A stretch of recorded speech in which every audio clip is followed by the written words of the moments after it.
Hey guys, here's a tutorial for how to make a book cover for free without AI using just a tablet or a computer. I'll keep the preamble short. Hi, my name is Elena. I'm a self-published teen indie author of my book, A Universe Gone Awry, the cover for which I designed myself in Ibispaintx. In this tutorial, I'm going to walk you through the process of how I did it and how you can do it too. And a couple things before we begin. I promise this is important. Your book does need to be complete or near complete in order to do this. And I'm serious. This is important because changes in page count will alter the size of your spine and thus the dimensions of your entire cover for all editions across all platforms, hardcover and paperback.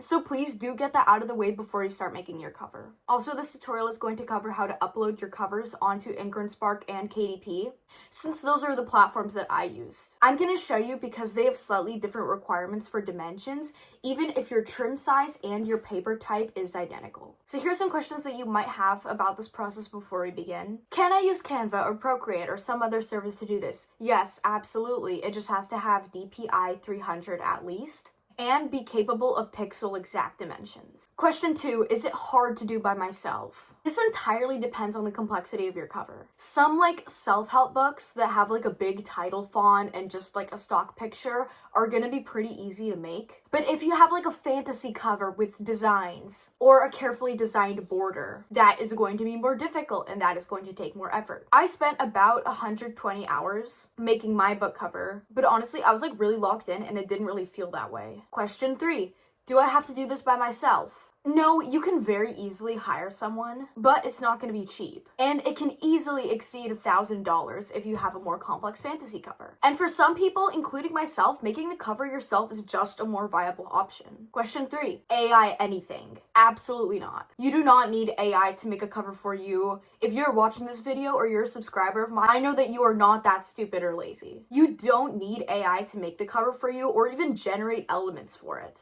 Apart from all the reasons why AI is bad, you'll find it's so much more rewarding to just make it yourself. And you're going to learn so much about making book covers so that when you make a sequel or any other project, you will have that knowledge in your mind. Okay, here we go. I'm going to break down this process into six steps. Ideation, mock-ups, drafting, rendering, proofing, and final submission. So without further ado, let's get started. So this first step is ideation. This is where you're going to be creating your mood boards and your color schemes and just kind of thinking about how you want it to look. You can decide on the font scheme now, but it's not totally required. You can do that when you get to drafting. And because some of you did ask me about this, I am going to talk about fonts later on. It's also a good idea to take inspo from other book covers to get a good idea of what you need to include. Visiting the library or the bookstore and just looking at books in your genre is a really good way to see which covers catch your eye more and which ones look kind of boring or unappealing. So let's examine the different parts of a book cover. A book cover isn't just this front part. It is the entirety of the book's shell. Think about it like a book laid out flat like this. That's how you're going to be designing it. So the anatomy of a book cover. This is your front cover here. This is where the big flashy design goes. On your cover, you're going to want to have a title in a legible font. It can be stylized, but it does have to be legible. Your author name can go above or below, but your name should be smaller than your title. I've seen of some famous authors that, Brandon Sanderson and stuff, that choose to put their names up here. But if you have your book in a display in a fair or something and the books are lined up like this and all you can see is your name, then that can be kind of annoying if you're a reader. In most cases, unless you're a really famous author like that, in that case, why are you watching this video? You're gonna want to have your name smaller and down below, but still visible. You matter. Next, we've got the spine. Spine elements include the title and the author name. Make sure to leave a little gap at the bottom because librarians really like to put stickers down here, and it would kind of suck if you're a reader in a library and you see a sticker right here blocking up some of the elements.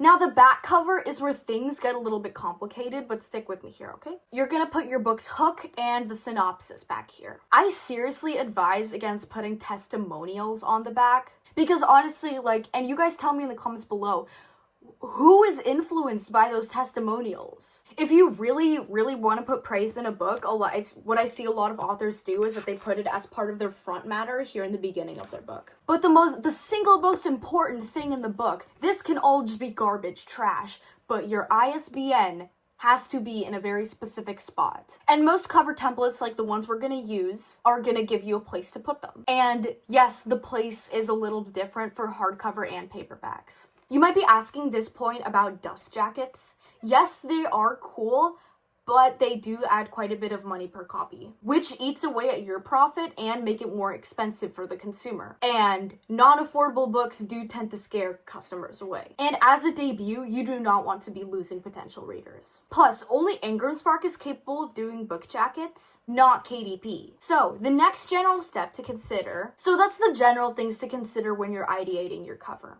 Now let's move on to the next step, which is doing physical mock-ups. For this, all you need is a basic box of crayons or colored pencils and a sheet of paper. Keep it simple in this stage. You don't want it to make it super detailed or anything. This is where you're going to put on paper how you want your cover to look like. Imagine it on a shelf in the library, or in someone's hand in the airport, or on a display in a local bookstore. I went through about like 5 different design iterations before I landed on the one that I actually wanted. And that was before I started putting my Apple Pen to my iPad. When you create like a basic iteration, if you are in school like I am, ask the artsy people about what they think of your design, ask the readers in your school, etc. And most importantly, ask them what genre they'd assume your book is. Your book does have to signal what genre it's in. If I make like a gritty noir novel in the style of like a Walmart romance, it's gonna confuse readers. For example, my current cover, it has like a space background, making it look like vaguely sci-fi-ish. But the glowing crystal also hints at some kind of magic being involved. Both of those, I'd say, fit the style of my book pretty well. The mock-up section is pretty straightforward, so now let's move into drafting, where you're going to be moving from paper to digital. Before you actually launch your design app, you're going to need to open Amazon KDP. IngramSpark has different requirements, but we'll get there in a sec. You're going to go to Edit Content and then scroll down to Upload Cover and click on the KDP Cover Calculator.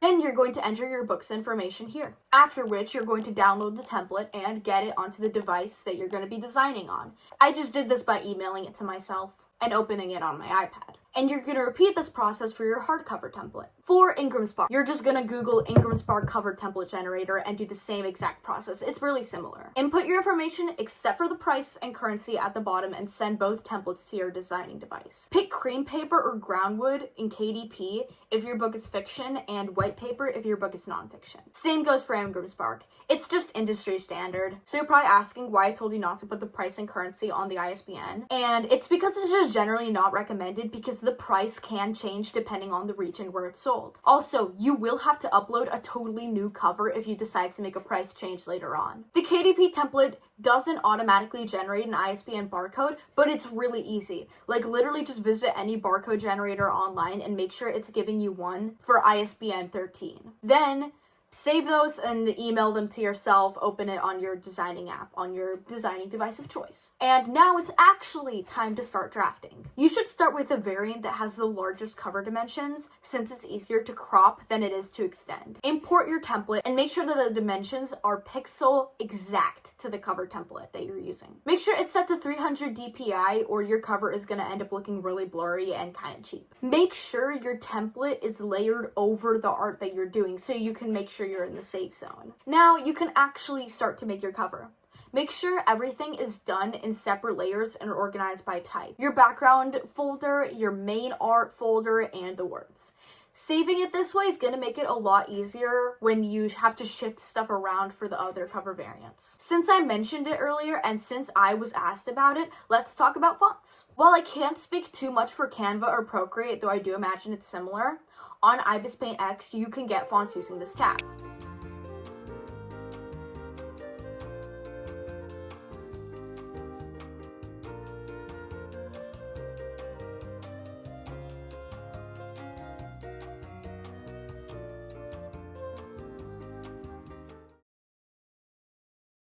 I also want to address the usage of stock photos.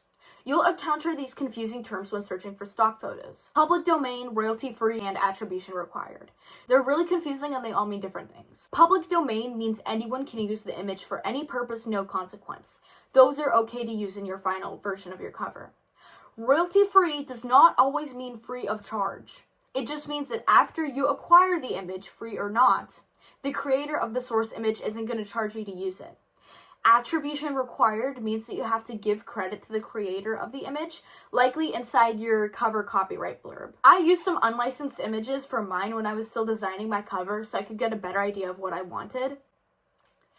But then I got really annoyed trying to find a stupid picture of just like a crystal and a metal chain, so I ended up having to just take the pictures myself. The metal chain is a purse chain that I found at my local Ross, and I just did the photo shoot inside of the store. The black background is literally just like a fuzzy black bathroom mat that I found in the home decor section, and the crystal is my mom's earring. I took the pictures myself, so I own the rights to those pictures, and I can do whatever the heck I want with them, which includes putting them in a cover. After you reach a draft that you like, you're gonna start rendering. This is where you're going to refine the lighting and stuff. I like to make a clipping layer on the text so I can add shading so the text doesn't look like boring and plain. Don't make your cover too crazy because it's not like a Renaissance painting, it's just a book cover. Negative space is going to be your friend here. The text should be high contrast with the background, and most of all, be legible. And so once you have your cover, you're going to duplicate it 4 times and change the canvas dimensions to fit each variant of your cover. Then you're going to move around the parts of your composition to be centered and make the most sense for each cover type. Make sure your stuff is in the safe zone, or else it will get cut off during printing. You can also add the different ISBNs for each cover variant at this time. Then it's time to start the proofing and export process. This is just like the QC phase, the quality control phase. Make sure everything is within the safe zone and you didn't make any mistakes on your barcode. And you didn't make any typos on your synopsis. Then you're going to export your covers as PDFs. You can upload your KDP ones directly onto KDP, no issue, but the IngramSpark ones do require an extra step. Visit this site to convert your PDF to the one that IngramSpark wants.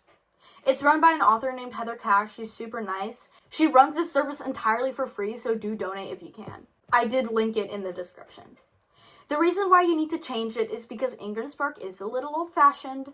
PDFs are normally in RGB, which is the way that digital screens naturally display color, in red, green, and blue. But printers work in CMYK, and IngramSpark needs you to upload your PDF as a PDF/X-1A, which uses CMYK. Once it's converted, upload your covers and manuscripts to both sites.